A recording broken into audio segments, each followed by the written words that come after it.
দোস্ত, এই যে সব সম্পত্তি আমার দাদারই আছিল। হ্যাঁ, আমার দাদা সবগুলো দান করে দিছে।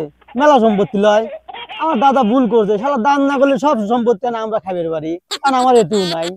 শালা তো আমার কাছে ফাপড় লিখছেন, আমারও তো ফাপড় একটু লেওয়া লাগবে।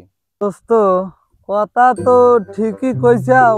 আসলে এই যে জমি জমা গুলো দেখতে চাও, হ্যাঁ, এই জমি জমা আমার দাদার এরম আরো 5-7টা আরো ছিল। তো আমার দাদা তো তোমার দাদা দান করে দিছে এই জমি। শালার আমি এক ফাপড় বা শালা আমার কেউ কেউ ফাপড় বা বেশি, আমার উপর ফাপড় মারি দেয়। শালারা দুইজন কাম করা বাদ দিয়ে পুরা খালি ফাপড় দিচ্ছে। যাই দেখি আমি একটা ফাপড় দিয়ে আসি। ওরা তো দুই বন্ধু, ভালোই ফাপড় দিলি। তোর দাদা আর তোর দাদা দুইজনের দাদাই আমার দাদারা ছিল সাহস।